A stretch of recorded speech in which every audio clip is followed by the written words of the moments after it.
Hi everyone, my name is Arthur. I'm a registered associate nutritionist and co-founder of the Crafty Pickle Co. And today we're gonna make sauerkraut in under 15 minutes.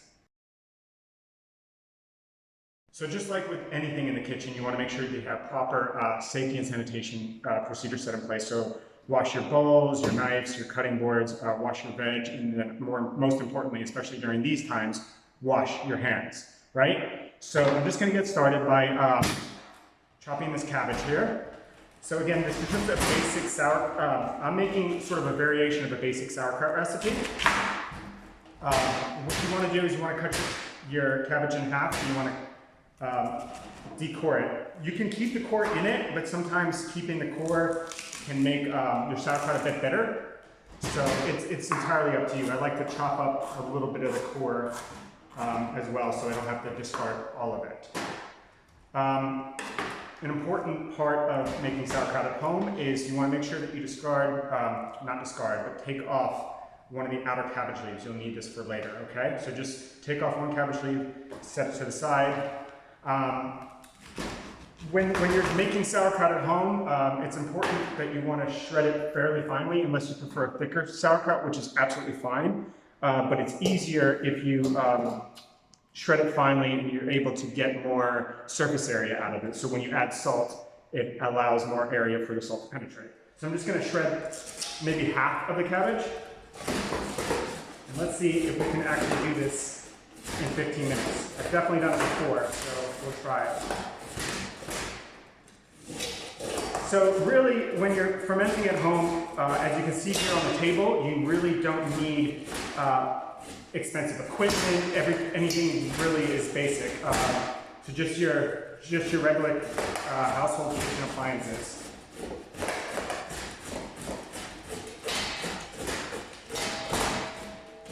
So again, I'm shredding this cabbage for a few reasons.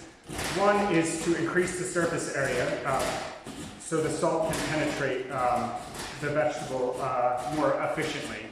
The salt sort of acts on the vegetable to extract the liquid, and this creates a favorable environment for lactic acid bacteria to grow, which I'll go into a little more in just a bit.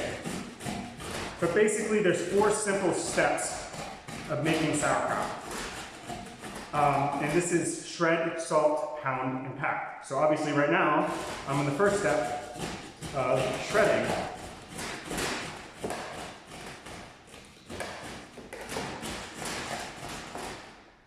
So it's fairly fine. Again, if you prefer a thicker sauerkraut, that's perfectly fine, but you might have more trouble getting the liquid out of a thicker sauerkraut. But I'm going to sort of do a mixture here. So now I'm going to chop some cabbage as well. And again, I'm trying to do it as finely as possible, though I do like a chunky sauerkraut as well, but just for ease in this video, it's going to be a lot faster.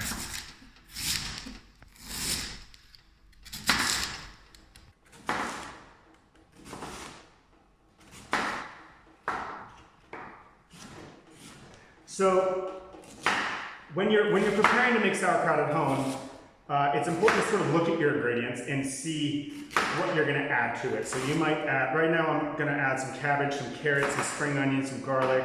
Has some spices here that I'm going to use.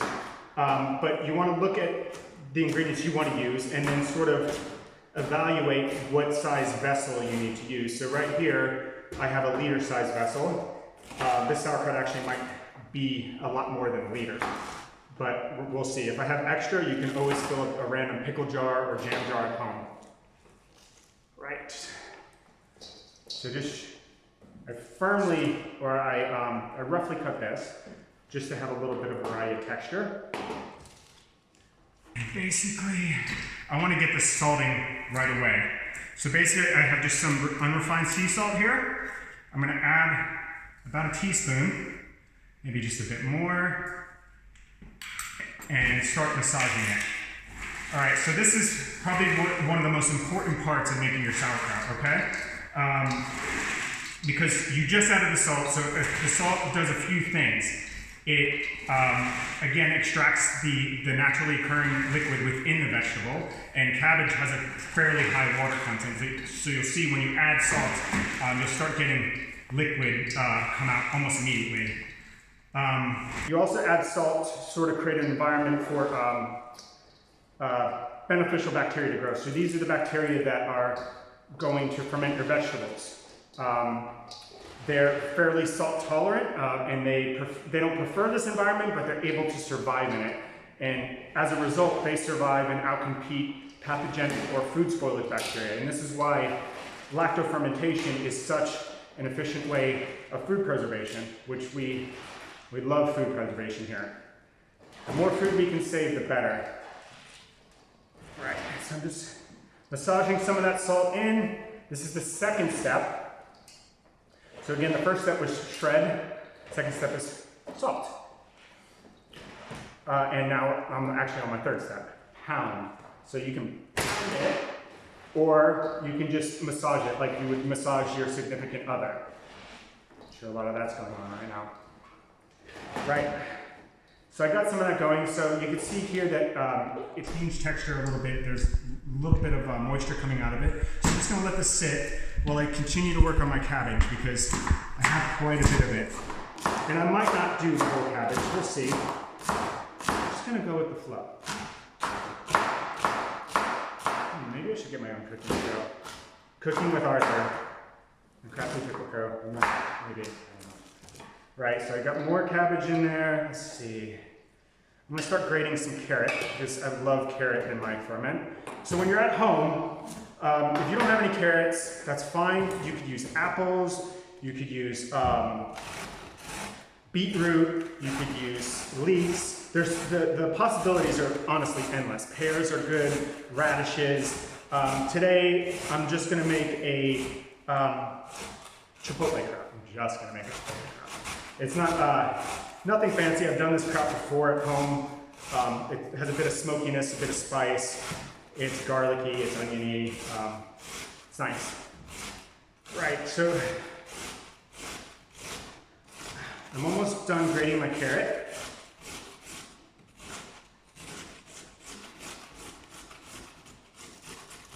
Carrot's grated.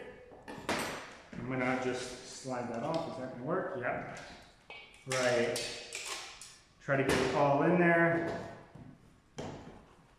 And it doesn't matter when you add these ingredients. It's good to add it as soon as you can, but it's not important. All right, so from the look of this, I might only end up doing half a cabbage, because it looks like quite a bit. You can see here that that's quite a bit of cabbage, and I'm not sure it's all going to fit in the jar. So I'm going to let that sit. Got some garlic next. I'm going to chop some garlic.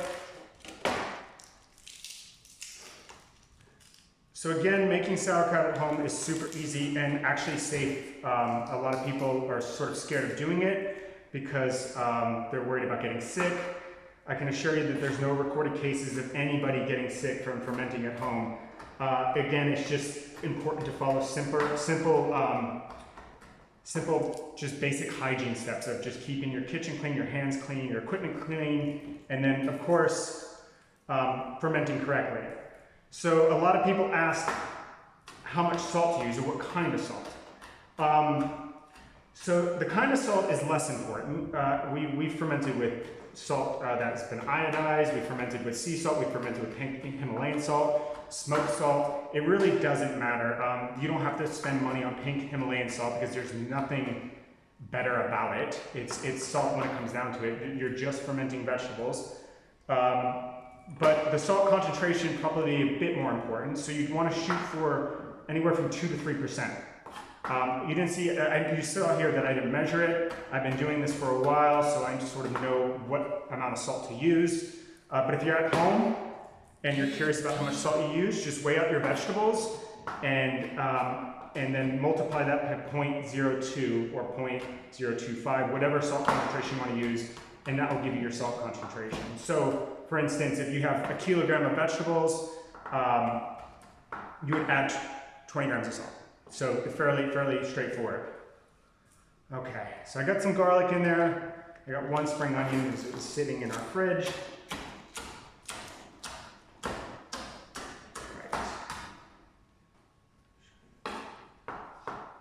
Okay. So when fermenting, you might already know this, but you're not the one fermenting. The bacteria on the vegetables are fermenting. So there's bacteria in all vegetables that are grown in the ground.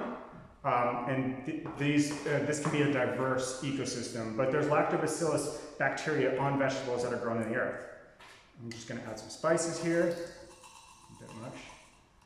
Got some chipotle flakes, some onion seeds. And again, I'm just eyeballing it based off of my taste preferences. You can never use too much onion seeds. And maybe just a tad more salt since I've added more veg. Right, so I was saying, salt extracts the liquid from the vegetable, and it creates a favorable environment for these lactic acid bacteria. So again, these lactic acid bacteria already existing on vegetables. All we're doing is manipulating environmental conditions for these bacteria to grow. And as a result, again, these bacteria grow and they outcompete pathogenic or food spoilage bacteria, creating a favorable environment for these bacteria to continue to grow and preserve the vegetable.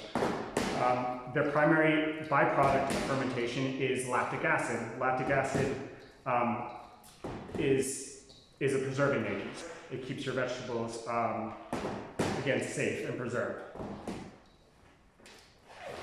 Right. So let's see here. It looks like I'm starting to get a bit of liquid out. It smells lovely. I think one of my favorite parts about making sauerkraut is the smell. Right. So if you can see here,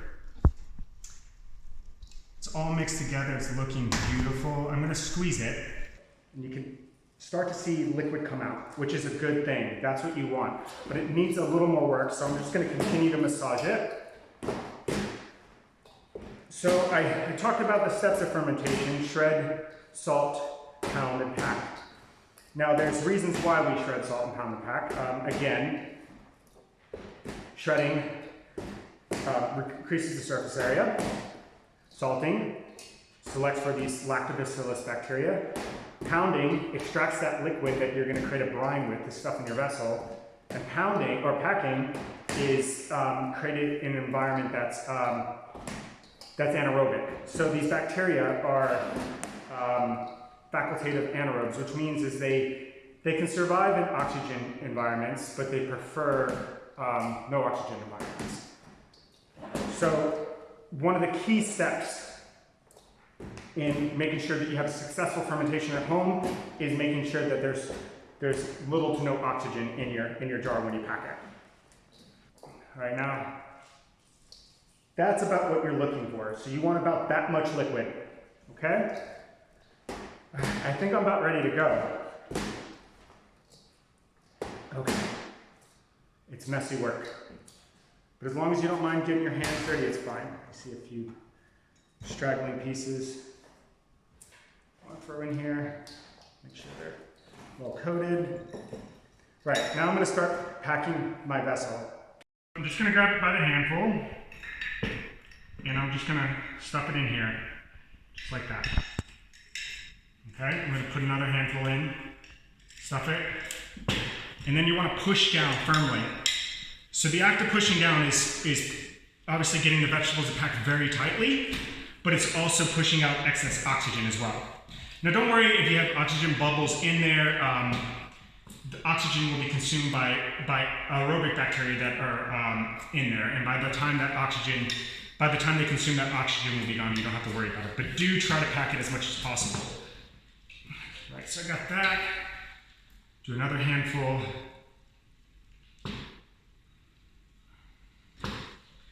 So there's some environmental conditions that I've already displayed here that you're manipulating.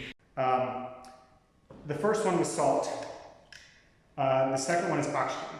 So this is what I'm doing now, is I'm creating an oxygen-free environment for the specific bacteria that we want to ferment our vegetables. We want them to be in an anaerobic environment, so they conduct fermentation the way we want them to. The next step is temperature. So fermentation occurs at a vast range of temperatures, but lacto-fermentation has sort of ideal temperatures of 18 to 22 degrees Celsius. So if you want to have a ferment that's sort of consistent, try to keep your jars in a space that's between 18 and 22. If you keep it lower, that's fine. Your ferment might taste a bit different because you're selecting for different types of microorganisms. So temperature will affect the flavor of your end product. And then time sort of exists on the temperature spectrum as well, because the amount of time that you want to keep your sauerkraut sort of fermenting is, first, entirely up to your taste preferences, but second, it really depends on temperature. So if it's 30 degrees and you're fermenting, you're not going to want to, first of all, usually not ferment at that temperature, but you might find that you have a sauerkraut that's ready in 7 days and it's perfectly sour for you. However, just know that fermenting at high temperatures for short periods often results in a less superior product. So your sauerkraut might get mushy, it might not be preserved as long. So try to keep it between the 18, 20, 22 degree Celsius mark. Oh wow, this is perfect. Look at that. This is live, guys. Live. Right. As you can see here, I'm getting every last drop. Is it yeah, careful. Garlic skin, you don't want that in your ferment. Right, so it's nice packed tight. You can see that there's liquid on top. I'm going to push down. And now I'm going to take that cabbage leaves that I spoke about earlier, and I'm going to fold it, and I'm going to create a lid, sort of a protective barrier. Because, again, these bacteria prefer an oxygen-free environment. You want to sort of keep a barrier between oxygen and your vegetables. So that's why we put a cabbage leaf down there, to keep sort of the vegetables submerged. And there you go, you can see that you have liquid on top. It's in there quite tight. Slap the lid on it. Boom, you have sauerkraut at home. So you want to keep this on your countertop for anywhere from 7 to 21 days, even further, honestly, it depends on the temperature. As I said before, it's best to keep it on the countertop because you won't forget about it there. It's likely that you want to check it every few days after the 3rd day. So I would suggest that after the 3rd day, look at it. There should be bubbles forming, and then all you want to do is like pop your Kilner jar to release any gases, because as a result of fermentation, bacteria produce carbon dioxide, and carbon dioxide can build up in a jar and in some cases cause the jar to explode, though I've never seen that happen. But CO2 buildup is a real thing. So just burp your jar every few days and make sure that, that you're tasting it. So I highly recommend tasting your product after 7 days or 10 days, depending on the temperature. All you do is just pop it open, peel back that cabbage leaf, stick a clean fork in there, take a bite, and if it tastes it's to your liking, stick it in the fridge. Just keep in mind that when it's in the fridge, fermentation will slow down to a crawl. It'll still develop in flavor over time, but you're not going to have the activity of the microorganisms in your fridge as you would on a countertop at 18 to 22 degrees. So really, when you choose to put it in the fridge, make sure that it's at the taste preference that you prefer. So I think that's it. If you have any questions, comments, everything, please just message us.